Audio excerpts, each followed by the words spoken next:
Sir, ও sir, আমার 10-20 টাকা দিবেন, কটা ভাত খাইতাম।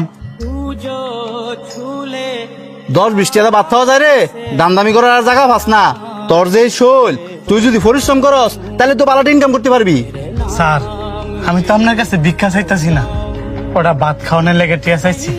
আপনি যদি টিয়া না দেন, আমার কটা ভাত খাওয়ার ব্যবস্থা করে দেন না স্যার। আমি তোর কইতে ভাতের ব্যবস্থা করে দিমু। আমি নিজে তো দিন রাত পরিশ্রম করি কটা ভাতের লাগিয়া। যাও অন্য দেখ। স্যার, এই অসল ফাওটা লইয়া শরীরটা আর মানতাছে না, এন্দা আবার প্রচন্ড খিদেও লাগছে। আমি কিন্তু স্যার ভিক্ষা করে খাই না, আমি একজন দিন মজুর। আজকে কোনো কাজ পাই নাই, এ কারণে বাধ্য হইছি পেটের ক্ষুধায় আমার কাছে হাসপাতাল লেগে। হ্যাঁ, কাম না করলে ফেটে খাওয়ান যুক্ত না। পৃথিবী বড়ই কঠিন। যা যা গিয়া কাম বিছে গিয়া। এই যে ভাই, আপনি ওই এদিকে এদিকে।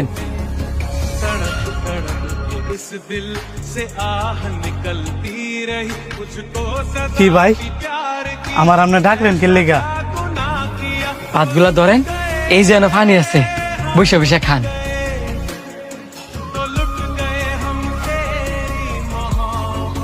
আমি কেমনে খাই?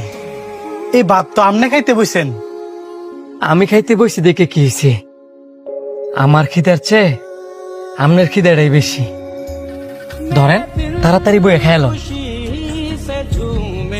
ভাই, আপনারা যে আমি কি কমু আমি নিজেও বুঝতেছি না। আপনার বোঝা লাগতো না, ভাতগুলা খাইয়া আমার লেগে দোয়া করেন, তাই লইব।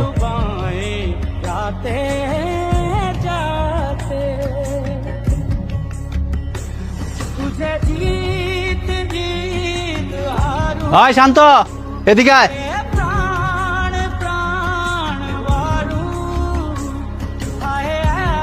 আপনি বসে খান, আমি দেখতাছি। জি ছোট সাহেব বলেন। দিন দিন দেয়া যায় দরা তুতলায় পড়তাছে।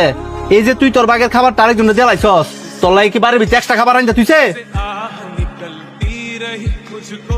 না ছোট সাহেব, ওই লোকটা তো আমার চেয়েও ক্ষুধার্ত, এই কারণে আমার বাগের খাবারটা ওই লোকটারে দিয়ে দিচ্ছি। আবার মুহ কথা কস, ভাতগুলো আয় করতে। তুই কি ঘরের ভিতরে চাল কিনা তুই যাস? ছোট সাহেব, এত অহংকার ভালো না। আল্লাহ পাক আমনে ঘরে ধন সম্পদ দিছে ঠিকই,